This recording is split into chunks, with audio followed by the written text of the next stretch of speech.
sorry. Thank you, thank you. Oh, I think this is all right, yeah. Oh, well, okay, so I'm really pleased to be able to introduce, finally, a restoration of One-Eyed Jacks.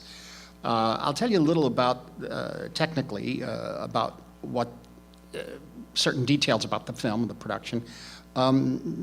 Very important to understand that at the time in 1952, I think it was, or 53, there were all sorts of widescreen processes.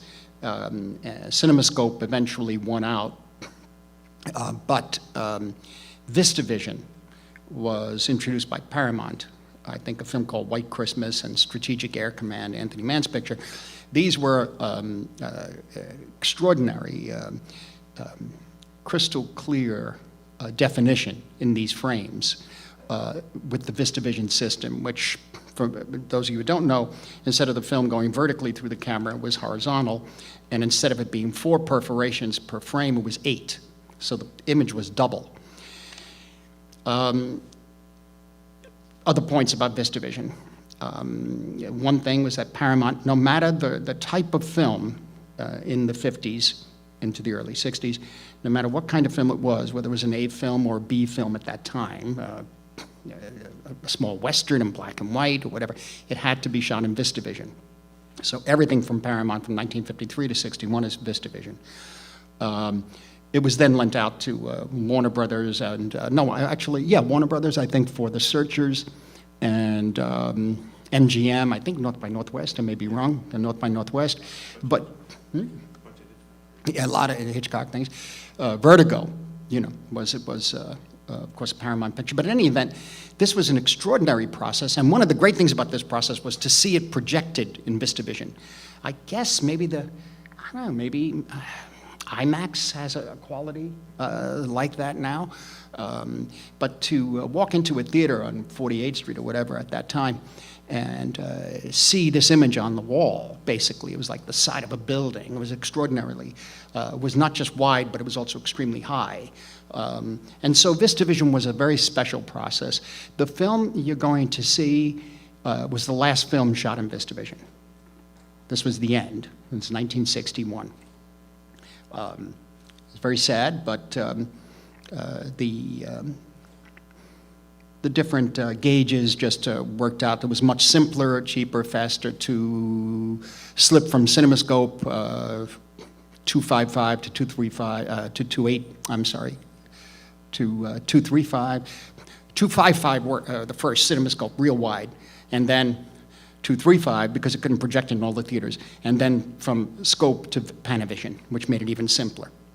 And now it doesn't matter because everything's reduced to the 16:9 high-def screen. Yeah, it makes it simpler. Everything that we had tried to do, well, I don't get into it now, but the picture's long, I gotta get going, but everything we tried to do to make sure that widescreen films are shown the right way, now the widescreen films of the 50s are being remastered by Fox and by many others, beautiful looking, filling that entire 16:9 screen. That was not the original film. In any way, it's different from panning and scanning, by the way. Anyway, this film is based on a novel by Charles Nader, apparently a Mark Twain scholar. Really, it's a familiar story. It's based on the story of Billy the Kid.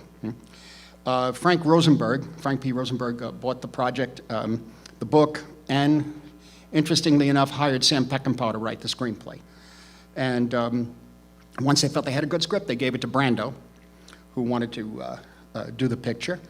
He accepted it, and he worked with Peckinpah on the script.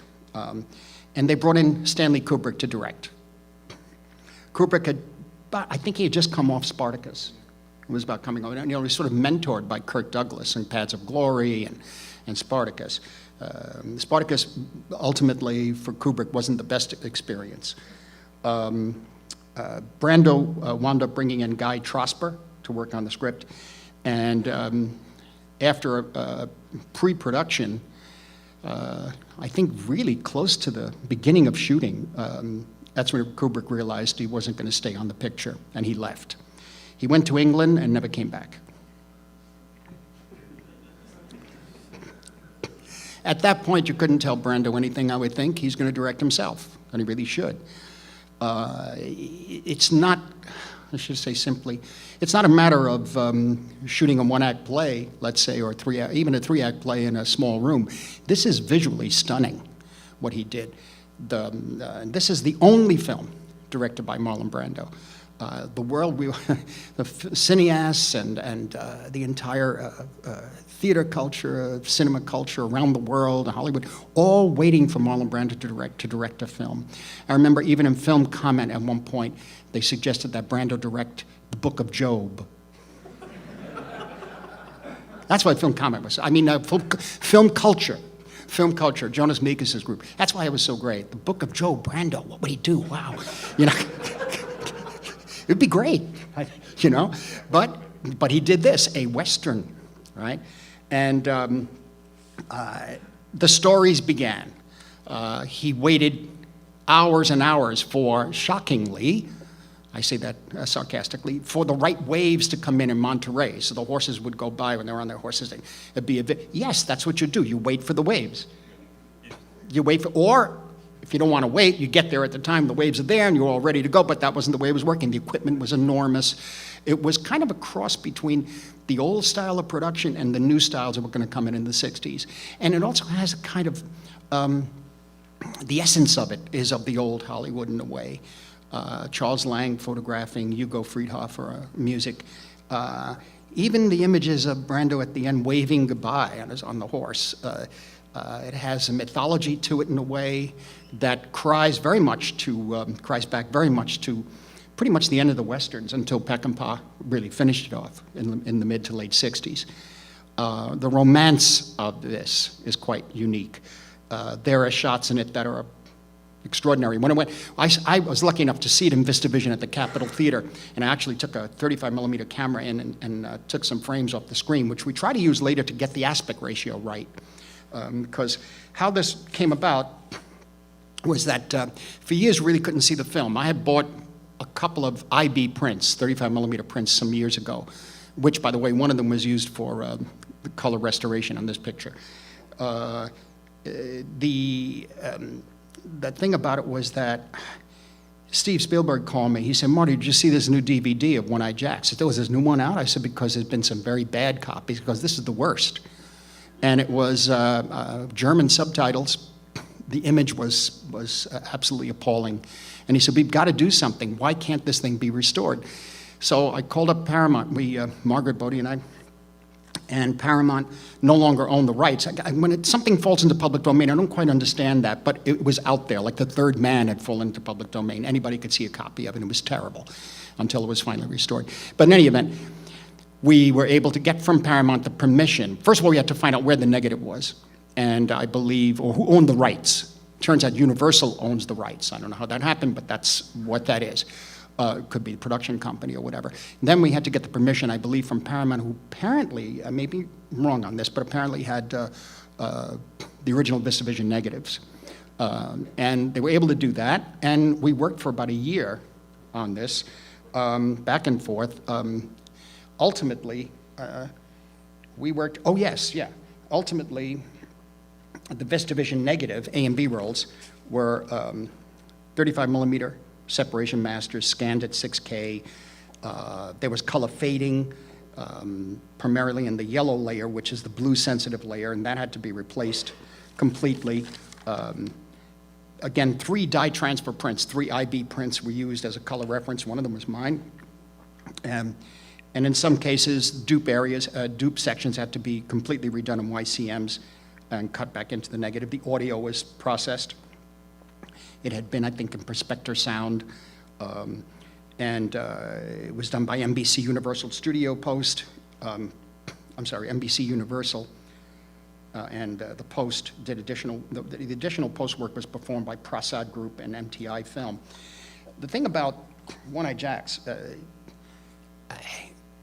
at that time, let alone waiting, the stories of waiting for the waves, people were talking about endless hours of shooting.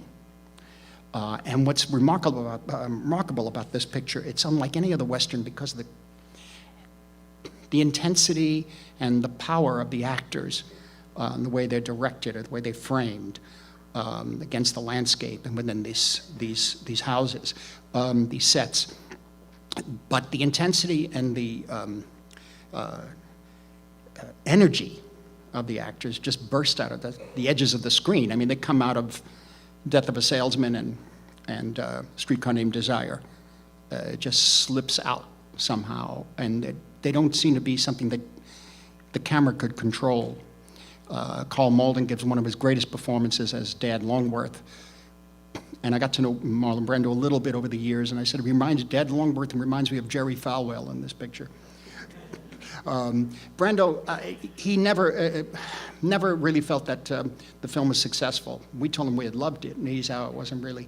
But I don't know whether that's just kind of humility about the picture, because when it did open, I believe it was not well received.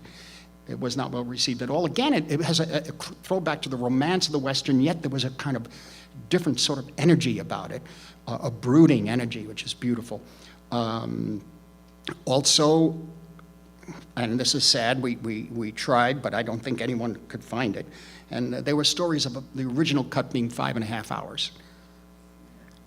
Now, you know, you hear that about Greed, you hear that about, well, Novecento was 5.5 hours, was really, but at this time, you didn't throw a Western at 5.5 hours, and we had wondered if any of that footage was to be found. I don't believe. That could be a myth.